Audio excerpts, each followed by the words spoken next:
market going to look like? What's the market going to look like, Bob? Well, the car, I'm not so involved in the whole car industry, but what I could add to this discussion is maybe within the bike world, I think we're facing a very positive thing, that's bike sharing. We see it here in San Francisco and other worldwide very big cities. And it's part of course, the shared economy, and I hope that with the cities are going to be denser and denser, of course, that e-bikes are going to be the mobility thing. And right now in Copenhagen and also Rotterdam in Holland, there are 2 pilots with e-bikes, and yeah, it's quite positive, and I hope that's the future. Okay, thank you. John, what is it for you? What's it going to look like? Well, 2025, and then you are also... interestingly enough, when we had the pre-talk about this panel discussion, I talked about something that's very dear and near to me, that's noise. Yeah. And there was a wonderful demonstration next door just a minute ago, but electric cars and the fact that the world around you, you would not know if you've never been to Europe how noisy the US is, how much noise things make. Even people emptying your garbage in the morning, and it's just amazing. So it will be a quieter world, be more holistic, because we have all these technologies that get us from a train to a shared bike to an Uber car. Or what Uber is going to be called in that year, but I think there's tremendous opportunity. Thank you. Jerome, what's zero-emission transportation going to look like in 2025, you think? So even more comprehensive. The electric school bus you guys saw earlier, that was developed in Quebec. And we're also working on electric trains and e-runs and electric planes, and electric boats, so everywhere. As far as passenger vehicles go, I had the good fortune to be in Los Angeles for the unveiling of the Tesla Model 3, and that was quite an event. And that, from my perspective, that really is just a symbol moment for the EV industry. It shows the true market viability. That Tesla's model is the crossing the chasm model, right? How you bring technology to market. They didn't do it like Detroit, they did it like Silicon Valley. And so, yeah, they're crossing the chasm, but there could still be lots of headwinds. So are they going to make it across? Is the EV industry going to make it across? I hope it does. But to counter those headwinds, I think we need to continue to see progressive policies. We need to continue to see new and great technologies coming from business. And we need to continue to work on our collaboration with all stakeholders. Thank you, Jerome. Amit, what's your prediction for 2025? Sure, I think one of the biggest changes that we will see is in the cost of batteries, right? So, and what that would translate is into the cost of electric cars will be much more attractive for a consumer. The ranges will be longer. We expect that most of the electric cars will be autonomous. The autonomous technology is being driven by e-mobility. We certainly see the car sharing. EV fleets, I think because the low cost of operation of an electric vehicle makes a very compelling business case for fleets. Car sharing will pick up. I think e-mobility may also play a significant role in sort of solving the last mile transportation solution. So overall, very exciting, and someone made that point earlier that the experience of EVs, once you start driving an electric vehicle, it is not easy to go back and drive a gasoline car. So more and more people, we get them behind the wheel. They like the experience. They can afford it. The more the market will pick up, and I think 2025 would be we would have made significant strides by then. Thank you, Amit. Last words are for you, Frank. Please give us your thought of 2025. Who will be the same age? 29. Beyond that. 29, good. And beyond that, 2025, that's where the first term of the ZEF mandate ends right now. We are supposed to have 3.3 million zero-emission vehicles in the 10 ZEF states. Right now we are at about 400,000 countrywide, so that's still a long way to go, but an exciting way to go. We will. So I mean, it's hard to really predict. I mean, it would be easy. I can actually echo most of what you just said, but it's hard to really predict the battery price, the battery density, the technology steps we will make. But I think, especially as a non-engineer, I can be very, very excited about all these things. Because I'm just 100% sure we will see more and more really amazing products, vehicles in particular, cars. You will see big cars being electrified, small cars. You will see ranges increase, charging times decrease. You will see an increased level of automation benefiting electrification and having good and positive CO2 effects as well. So it will definitely be an amazing future, and the year 2025 it will get quieter in a very positive way. Actually. Well, thank you, Frank. So let me just sum it up, and then we'll leave, please, the time for the audience. I think that so there are important reasons for them to be in this space, but more so the fact that there are still policy restrictions. Although if you go too far, you may lose out. And I think as far as predictions, it's very difficult. Some trends are quite clear. I'd say one that you didn't mention is the fact that Elon Musk was able to have 400,000 reservations in a few weeks' time on a new model. I don't think that has never happened in any of the vehicles. So it's unique. We'll have to see how far he can produce and live up to the opportunity. But I think that there are some signs around the globe, actually, that this market could take off really quick, maybe quicker than we all think. So I'm more of the school that I think you will all be working even more than you do now, and that's maybe not all that you were looking for, because it's already so tough to see this market grow in a sort of like sustainable manner. But so we heard the panels mention, I think, very important aspects of international development or international business and policy development. But before I ask you to pose your question, I want a round of applause for this fabulous panel member. Please, more questions. Yeah, no, but you will get a separate, that's on my script here. I would ask for applause for you, but that's only after you've done your job. So please, yeah. I have an optimistic but jaded view. I've seen this movie happen in California since the mid-90s. Before that, we had different reasons for going to alt fuels. And then in the mid-90s, there was the ZEF mandate. 2% of all vehicles in the state of California were required to be zero emission by the year 2000. And that, of course, didn't happen. There's a lot more momentum right now, and I'm hopeful, and I think that it may happen. I think it's happening more with an international movement. What kind of policies, international or local, that you might see would help secure this future so that it's not set aside because the marketing for the manufacturers is for the big SUVs or some other non-consumer type product. Who would like to respond to Rick's question? So if you see any policies or you have anything, how's the international community help us ride Beyond the market that it is right now, because it's stalling. In California, the growth is not as steep as it was a year ago. That's what you're saying. So, Maybe I can give it a try. I mean, as a matter of fact, it's a very, very broad question. Policies worldwide and how they work. But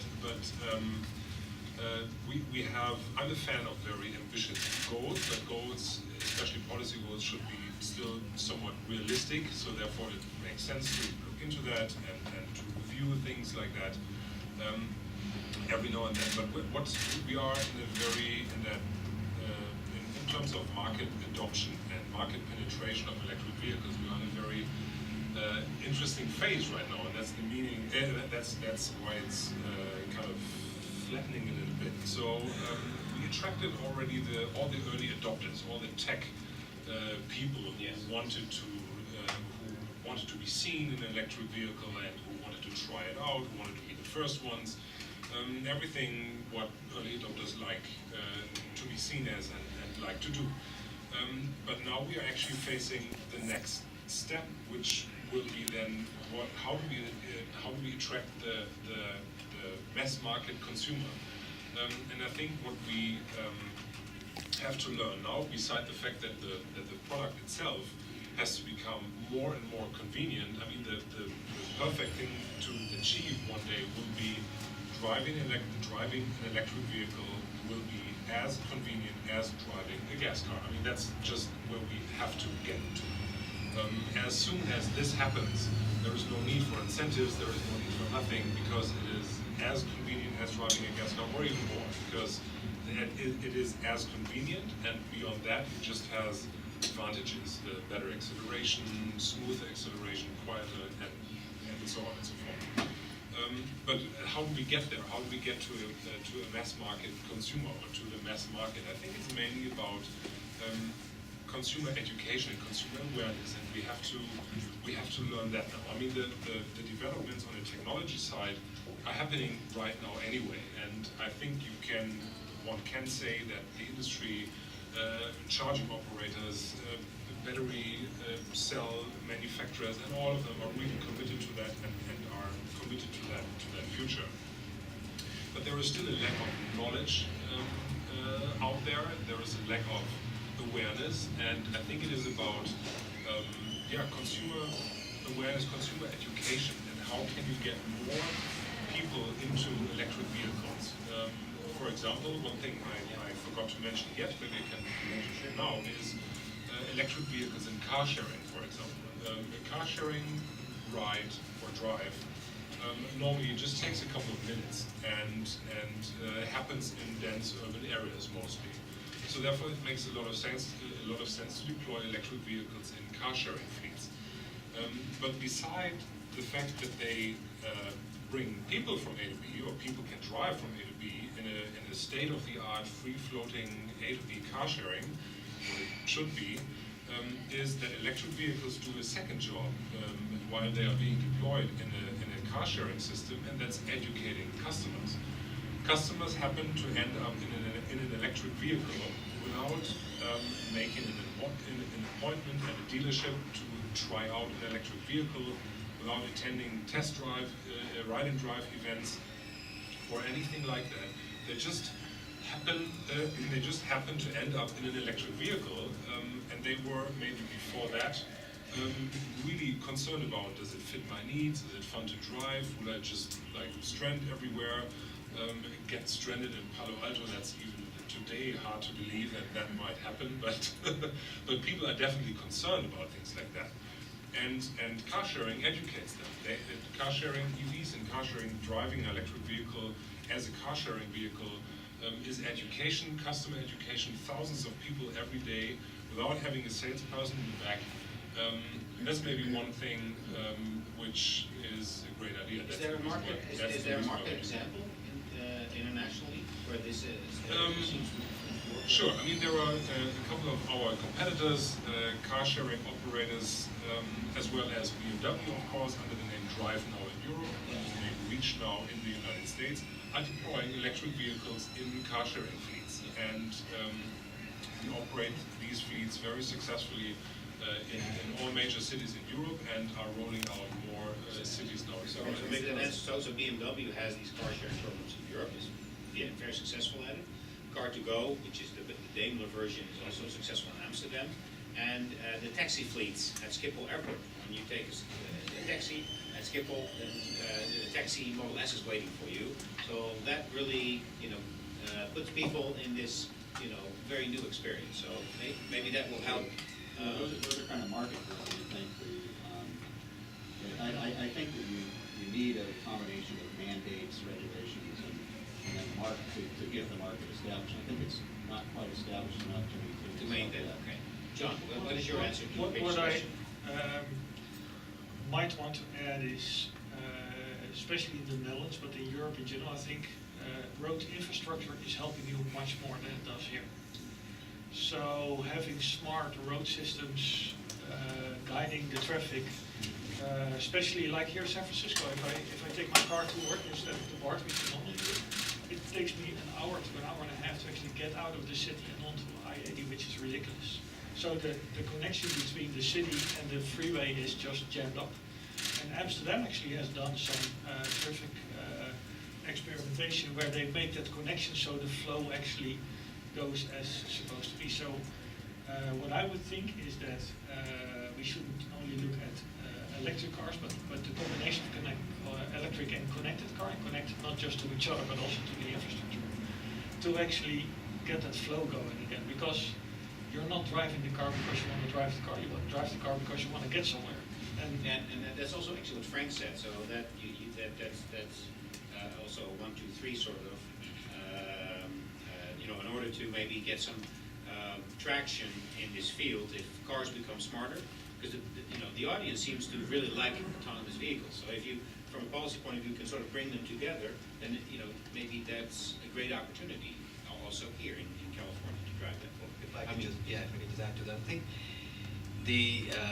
some of the, from the macro vision and international perspective, the limitation factors that we have to overcome, we see from our perspective are, there's an inconsistent approach to standard or lack of consistency when it comes to approaching standards. Then there's, different governments have different levels of buy-ins into the EV adoption. There's an inconsistent approach or a lack of approach or a lack of, I would say, structure where you can enable utilities to really deploy in a scalable fashion the charging infrastructure. There's also an issue of easy availability of EVs. How do you make EVs readily available for people to try and drive and buy? In many parts of the world, even if you want to get an EV, you just cannot. There are still tax breaks for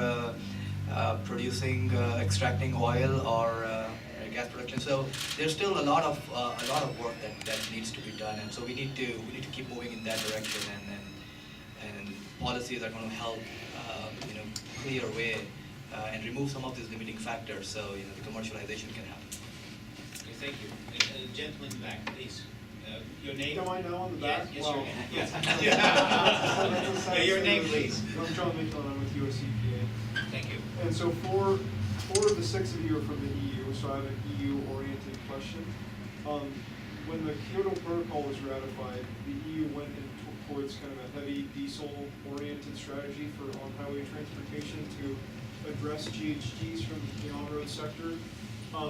Regardless of the criteria pollutant impacts of that technology, obviously, 30 years later, we're seeing that may have not been the best solution. So I'm wondering if you could kind of give your best guess as to how e-mobility may play a larger role in the Paris Agreement commitments that the EU is going to make, and in terms of on-road transportation, how it may supplant liquid fuels as the kind of primary mode of fuel for on-highway transportation in the EU specifically. That's a very complicated and very smart question. Who likes to take a crack at that first? I'll try to do part of this question. So yeah, there's a heavy emphasis on diesel-based, not just heavy transportation, but also in passenger cars. There's, you go to France and you rent a car, you actually get a diesel car, which is to me kind of interesting because here that would never, I don't think would ever happen. There has been some experimentation, I would say, between like Packard, which is here in the Seattle area, which owns DAF, which is a big Dutch truck manufacturer, on using natural gas as a replacement for for diesel, but I think in the long run we always see that as a bridge fuel for what needs to come next. But what did happen actually yesterday is that our Deputy Secretary for Transportation, she mandated to new buses to be only electric buses. I'm not sure what the year was. 2025. 2025. And because we are now the European Union chair, she brought it out yesterday towards all of the other countries to follow our lead in doing that. So I think the awareness is there. I think we are also a learning organism, so I hope we'll learn from our mistakes or certain decisions. So I'm kind of optimistic that we're at some point in time moving away.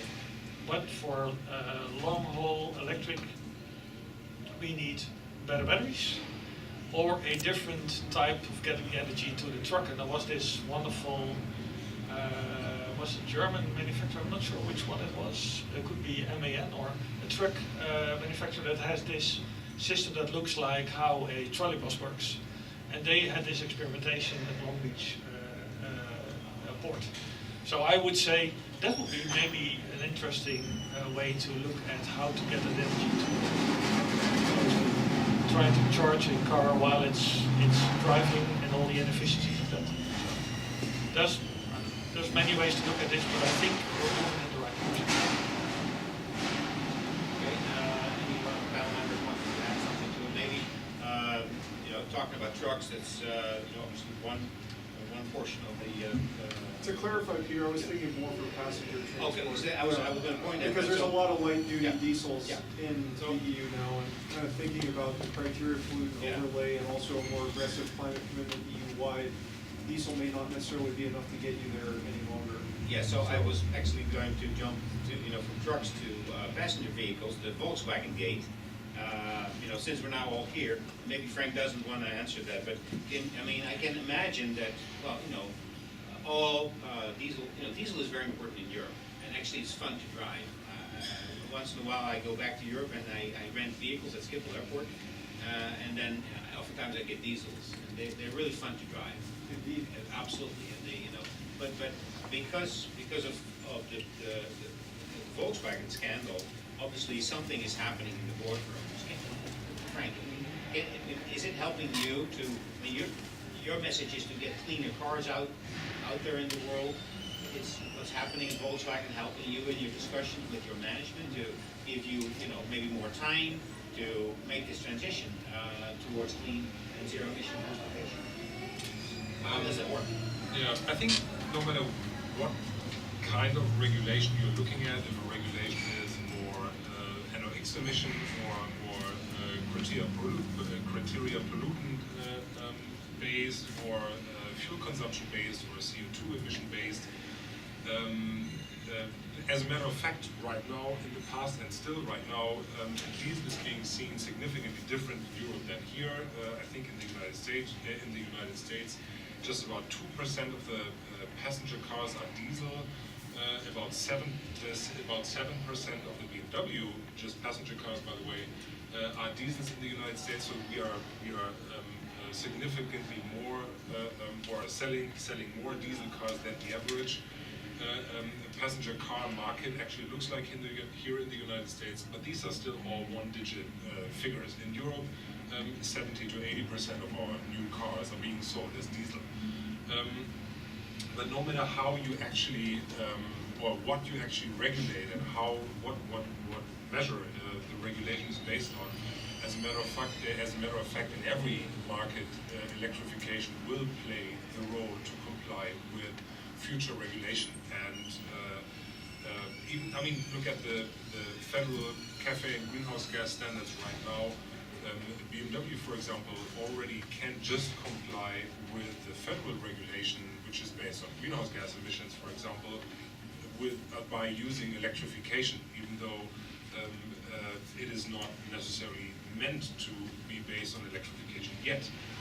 But for us, just offering premium passenger cars, nothing in the heavy-duty sector, for example, already electrification plays a very important role. So it is a very general, and I don't know if it's satisfying response, but I would say electrification will play a significant, important, or even the important role, and will move the needle in all markets, no matter what regulations Yeah, actually based that's a on. really good response, Frank, in particular looking at the sales figures of light-duty diesels in the EU and knowing that figure personally in my head. You know, I'm trying to think, as the EU gets more aggressive for GHG reduction, to what extent will that number remain kind of 70% of the market share?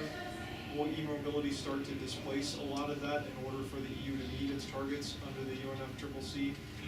You know, just knowing what I know about vehicle technology, hybridization of even diesel-based drivetrains will be undoubtedly necessary in order to get significant reductions beyond what you can get out of current technology. So thank you for entertaining the Excellent question. comment, and, Yeah, I appreciate that. you know, certainly, always willing to follow up. This is, you know, at the core of some of the changes in Europe that's certainly needed that we have that discussion. So thank you for that. Any other questions from the room? Yes, in the back, gentlemen from Randy the Wells. CVRP. That's correct. So, my general question is, how important is kind of the equity component of building these markets? As I mentioned in the last panel, California is really pushing to spread the benefits of these new technologies, whether it be electric vehicles, car sharing, bike sharing, all these kind of new sustainable transportation options to communities that are not the early adopters. They're not kind of a high income, highly educated, living in affluent areas type of early adopters that we've seen using most of these technologies. Do you think that's important to focus on? Is it going to help us move from early adopters to mass market? Is it going to hinder us? And kind of what are the other examples of focuses on equity in other parts of international spectrum? And when you mention equity, you mean social equity, right? Exactly. Sharing the benefits of the technologies with low-income individuals, for example, are more geographically spread. Thank you. Who wants to respond to this question? Social equity. Well, maybe I can take a crack at it first. I mean, from just being in the business of providing charging solutions and enabling charging infrastructure, I think it's very critical, and it is important, and the continuous support in that area is needed. I mean, today a lot of EV buyers, may live in a single family home. They can, they drive in, put into their garage in the evening, can charge their vehicles overnight, and then go back to work in the morning.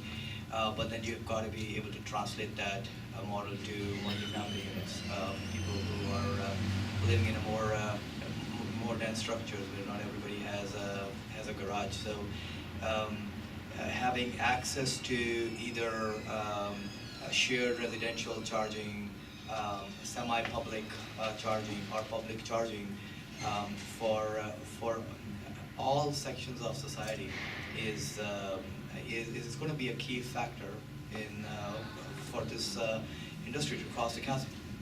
So that's absolutely. Any one of the panel members want to respond to this equity issue?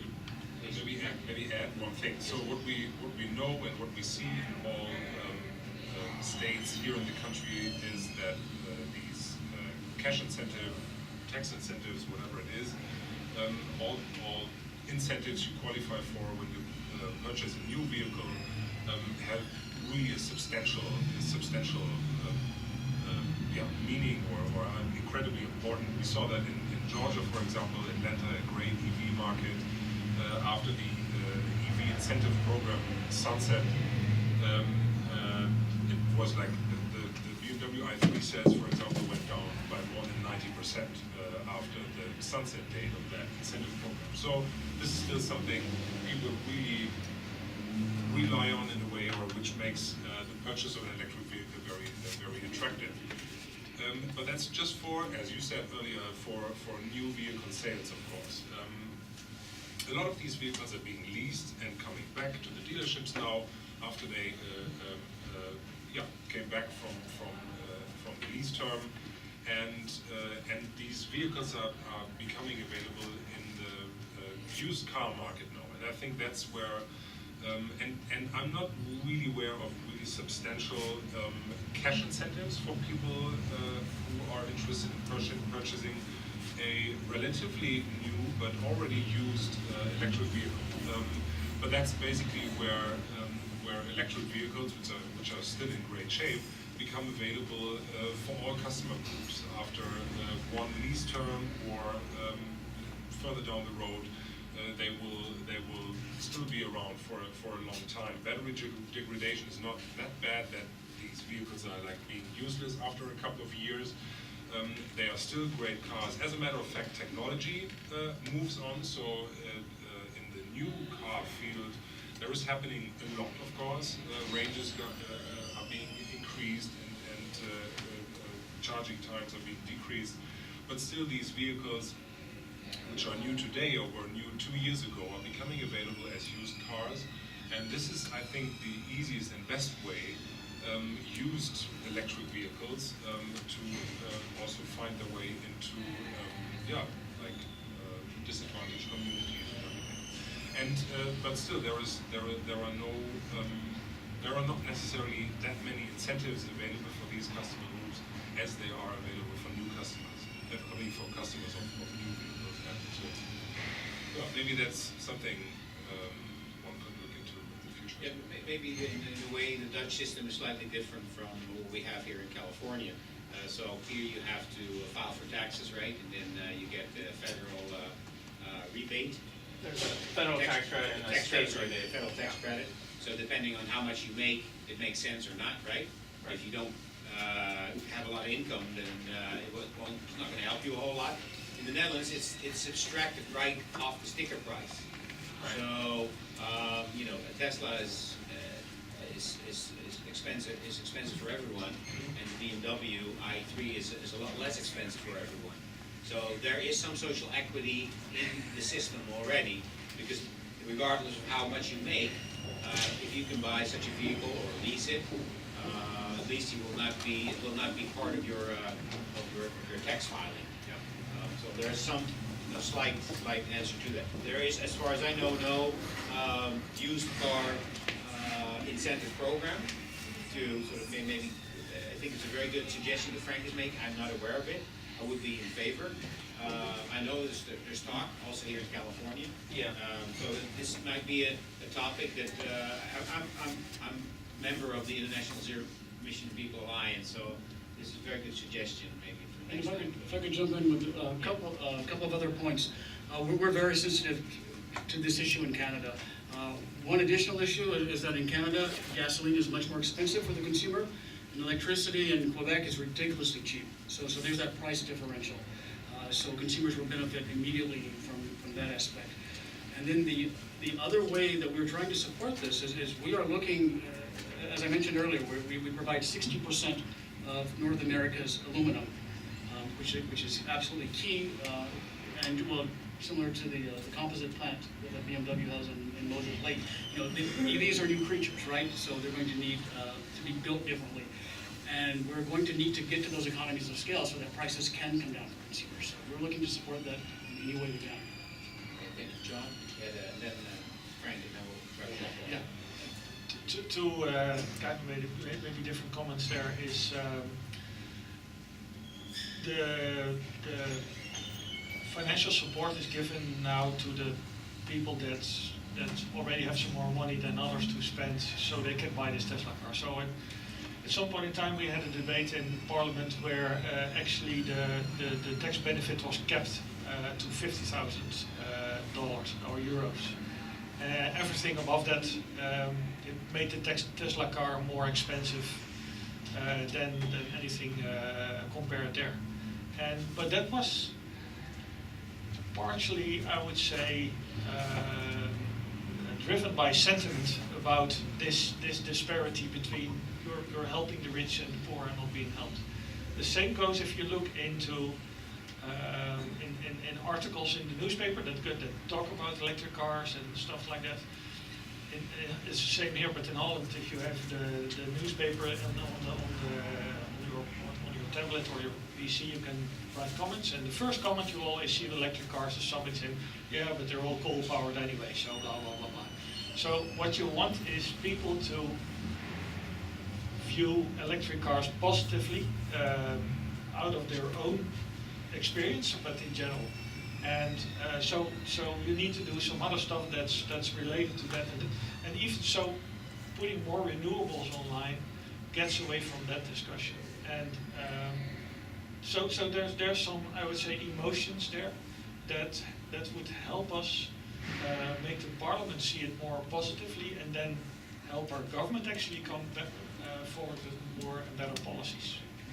The last word is for Frank. One more thing which just crossed my mind is also, again, education and consumer awareness related. Some people just don't, or let me put it that way. You're most probably aware of the importance of the incentive program because people see as the biggest hurdle the sticker price of the vehicle. They are just not aware of how attractive the total cost of ownership might be. If you take an electric vehicle with a really attractive lease price, let's say, and then people have maybe workplace charging available, they can drive a brand new car almost for free. A couple of years ago, we had a ride and drive event together with the PAF Collaborative here at a Coca-Cola facility in the Bay Area, somewhere in South Bay. And there was a plant worker with me in the BMW i3 vehicle, and he said, "That's such a fancy car, it is amazing, I could never afford that." And then I asked him, "What do you drive?" And he commuted like 40 miles per direction. They were installing chargers for the employees on the plant ground, so workplace charging is available. And I have to do that with my pickup truck, with my old pickup truck, which makes like 5 miles to the gallon. But I cannot afford a brand new vehicle like a fancy BMW like that. So it's again about what I said earlier. Again, consumer awareness, consumer education, because people underestimate or overestimate the costs, the total cost of ownership of an electric vehicle. We see that as well, you know that as well. People see as the biggest hurdle the MSRP price, the sticker price, and therefore they rely on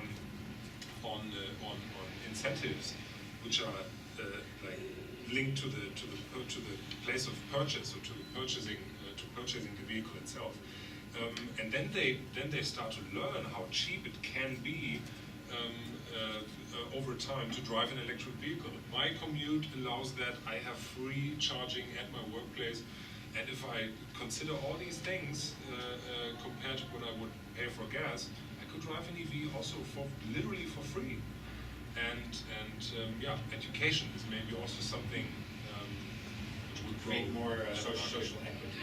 as well. Okay, well, let me thanks, Frank. Let me wrap up. So what I've learned today, and I hope you did as well, is that much more is needed. And one of the things that Jerome suggested is to have a mandate like California and Quebec. Bob, then John actually said, we should be more appreciative of the noise reduction that EV brings. Smart infrastructure lessons to be learned from Europe and maybe from the Netherlands that could be implemented here.